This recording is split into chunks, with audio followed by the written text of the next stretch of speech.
Hi friends, welcome to my YouTube channel. ప్రతిరోజు వంట చేస్తూ ఏదో ఒక కథ చెబుతున్నాను కదా, అలాగే ఈరోజు కూడా మరొక కొత్త కథతో మీ ముందుకు వచ్చేసాను. నా వీడియోస్, నా వంట నచ్చిన, నా కథలు నచ్చిన ఒక చిన్న లైక్ చేసి, షేర్ చేసి, సబ్స్క్రైబ్ చేసుకోండి ఫ్రెండ్స్. ఇక వీడియోలోకి వెళ్దాము.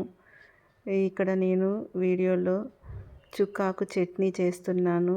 ప్రాసెస్ మీకు చూస్తే తెలిసిపోతుంది కదా, దీన్ని చూసి ఫాలో అవ్వండి. అలాగే మీకు బోర్ లేకుండా ఈరోజు మరొక మంచి కథ చెబుతాను. కథ పేరు వచ్చి భార్యాభర్తల బంధం. ఇక కథలోకి వెళ్దాము. ఒక చిన్న కుటుంబం, భార్య, భర్త, 2 పిల్లలు. వాళ్ళ జీవితంలో పెద్ద పెద్ద కోరికలు ఏమీ లేవు. సొంత ఇల్లు కావాలి, పిల్లలు బాగా చదివించాలి, ఎప్పుడైనా ఇద్దరు కలిసి ప్రశాంతంగా 4 రోజులు గడపాలి, అంతే వాళ్ళ కోరికలు. భర్త ఉద్యోగానికి వెళ్ళేవాడు. భార్య ఇంట్లో పిల్లల్ని చూసుకుంటూ, వంట చేస్తూ, ఇంటిని చక్కబెడుతూ ఉండేది. రోజు ఇద్దరు కలిసి ఉండేవాళ్ళు, కానీ మాట్లాడుకోవడానికి మాత్రం సమయం ఉండేది కాదు. భర్త ఇంటికి వచ్చేసరికి భార్య వంటగదిలో పని చేస్తూ ఉండేది. భోజనం చేస్తారా అని భార్య అడిగేది. అవును, బాగా అలసిపోయాను, అన్నం పెట్టు అని భర్త అనేవాడు.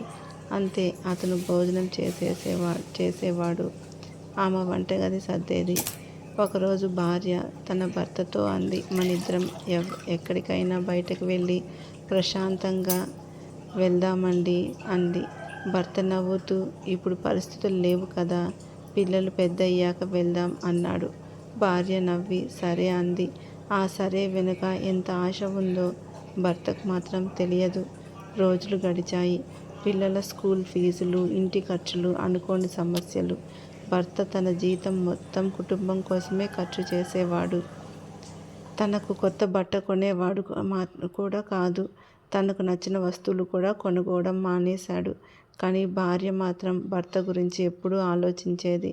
ఒకసారి భర్తకు కొత్త షర్టు కొనుక్కోవాలని అడిగింది. భర్త వెంటనే, నాకా, ఇంకా పాతవి చాలా ఉన్నాయి, ఆ డబ్బులు పిల్లలకి ఏదైనా కొని పెడదాం అన్నాడు. భార్య ఏమీ మాట్లాడకుండా సరే అంది. కొన్ని రోజుల తర్వాత భర్తకు తెలియకుండా తన దగ్గర దాచుకున్న డబ్బుతో భర్తకు ఒక షర్టు కొనిచ్చింది. ఆ షర్టు చూసి భర్త, ఎందుకు కొన్నావు అన్నాడు. భార్య నవ్వుతూ, మీకు ఎప్పుడూ అందరి గురించి ఆలోచిస్తారు కదా, అలాగే ఈసారి నేను మీ గురించి ఆలోచించాను అంది. భర్త ఏమీ మాట్లాడలేకపోయాడు. ఆమెను చూస్తూ చిన్నగా నవ్వాడు. కానీ ఆ నవ్వులో ప్రేమ ఉంది, కృతజ్ఞత ఉంది. కొన్ని సంవత్సరాలు అలా గడిచాయి. ఒకరోజు భర్తకు ఉద్యోగం పోయింది.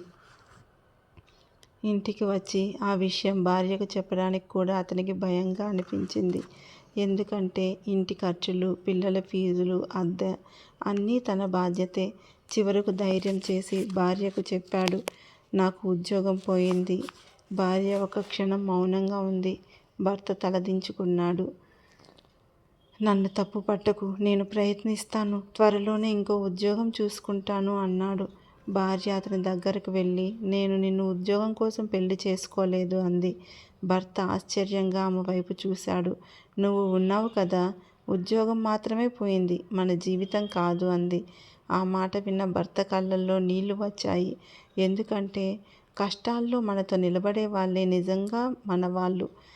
ఇద్దరూ కలిసి ఆ కష్టకాలాన్ని ఎదుర్కొన్నారు. ఆ సమయంలో వాళ్ళ దగ్గర డబ్బు తక్కువైంది, కానీ ప్రేమ మాత్రం ఇంకా ఎక్కువైంది. భార్యాభర్తలు ఒకరినొకరు అర్థం చేసుకుంటూ కష్టాల్లో కూడా చేతులు వదలకుండా ఉంటే ఏ కష్టమైనా చిన్నదైపోతుంది. ఎందుకంటే భార్య అంటే ఇంటిని చూసుకునే మనిషి మాత్రమే కాదు, భర్త అంటే సంపాదించే మనిషి మాత్రమే కాదు, ఇద్దరూ కలిసి ఒకరి జీవితాన్ని మరొకరు మోసే 2 భుజాలు. అందుకే మీ జీవితంలో మీతో కష్టాల్లో నిలబడిన మనిషిని ఎప్పుడూ చిన్నచూపు చూడకండి. ఎందుకంటే సంతోషంలో మనతో ఉండేవాళ్ళు చాలామంది ఉంటారు, కానీ మనం పడిపోయినప్పుడు చేయి అందించేవాడే నిజమైన జీవిత భాగస్వామి. మన జీవితంలో ఎంత సంపాదించామన్నది కాదు, మనం కష్టాల్లో ఉన్నప్పుడు భయపడకు, నేను ఉన్నాను అని చెప్పిన ఆ ఒక్క మాట మాత్రం జీవితాంతం మన గుండెల్లో ఉండిపోతుంది. అందుకే భార్యాభర్తలు ఒకరినొకరు అర్థం చేసుకొని, ఒకరి కష్టాన్ని ఇంకొకరు గౌరవించుకొని ప్రశాంతమైన జీవితాలను గడపండి. ఈ మధ్య భార్యాభర్తల మధ్య గొడవలు ఎక్కువై చాలా దూరం వెళ్ళిపోతున్నాయి. ఎవరు అలా కాకుండా ఉండకూడదని నా ఈ చిన్న ప్రయత్నం. ఓకే ఫ్రెండ్స్, కథ నచ్చింది అనుకుంటున్నాను. అలాగే ఆల్మోస్ట్ ఈరోజు నేను చేసిన వంట కూడా అంతా మీరు చూసే ఉంటారు. ఎలా ఉందో ఒక చిన్న కామెంట్లో తెలియచేయండి. ఒక లైక్ చేయండి, షేర్ చేయండి, సబ్స్క్రైబ్ చేసుకోండి. మీరు ఇచ్చే చిన్న కామెంట్ నేను మరికొన్ని వీడియోలు, మరికొన్ని కథలు ఆసక్తిగా చేయడానికి నాకు కొంచెం ఉత్సాహాన్ని ఇస్తాయి. Okay friends, bye. Thank you for watching. Like చేయడం మర్చిపోకండి, సబ్స్క్రైబ్ చేసుకోవడం మర్చిపోకండి, అలాగే షేర్ కూడా చేయండి. నేను ఇంకొన్ని మంచి వీడియోలు చేయడానికి ట్రై చేస్తాను. అలాగే మా నాది ఒక చిన్న స్టోరీ పెట్టాను కదా, అలాగే ఇంకా ఒక 6 స్టోరీలు లాగా చేద్దాం అనుకుంటున్నాను. కాకపోతే కొంచెం టైం పడుతుంది.